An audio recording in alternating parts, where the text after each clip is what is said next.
All right, everyone, so we're going to read two poems, To Travel and Wild Blossoms. So let's go ahead and let's start with To Travel.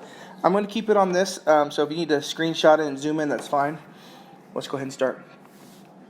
To travel. To travel, to visit distant places, to leave my corner of the world, to seek new names and faces.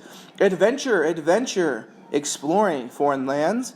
If I can leap across the globe, my universe expands. A novel waves her arms to me. Come read, she cries. Her pages dance with ancient tales, a feast for hungry eyes.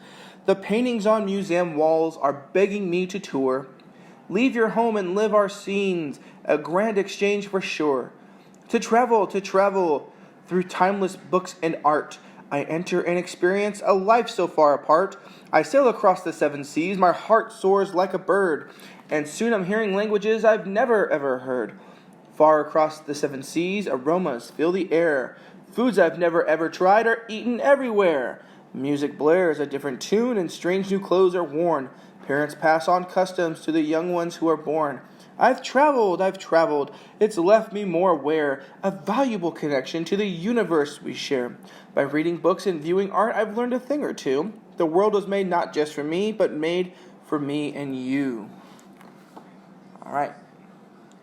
Now, I want to ask you, and hopefully this is review, is that a free verse poem, or is that like a narrative type of poem with lyrics and rhyme? Okay, we'll get to that later on. All right, Wild Blossoms. One bright summer morning, my grandma asked me to help her plant some flowers. I pedaled my bike downtown, wheels weaving between sunbeams. In the sky, clouds exchanged greetings, their language inaudible, while I, on my errand, brought a long list of seeds to the store. Back on my bike, I followed the same sensible route I always took to grandmother's house. I watched with surprise as she tore off the tops of the seed packets and shook them willy-nilly around the backyard, then told me to do the same. I thought we were planting a garden, I told her, with row after row of flowers. She said, "Oh no, I prefer a mountain meadow, one with plenty of variety." As she talked, bees buzzed about in excitable flight, impatient for blossoms. Quick swifts and happy sparrows dipped, dove, and darted after the falling seeds. My grandmother and I danced about the backyard, arms outstretched, letting seeds loose on the wind, joyfully dreaming of the wild beauty that would fill the yard and us all summer. All right, so before I move on to the next video, I want to talk about lyric and narrative.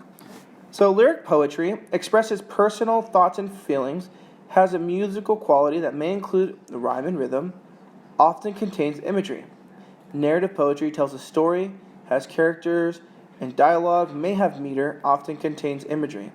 So the first one was an example of a lyric poem. The second one was an example of a narrative poem. It told a story.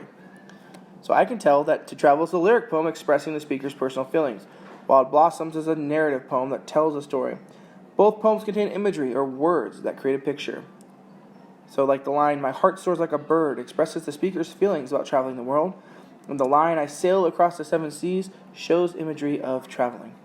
All right, so in the next video, we're going to talk about point of view, assonance and consonance, personification, and that's going to be it. All right, you guys, thank you for watching. Have a good one.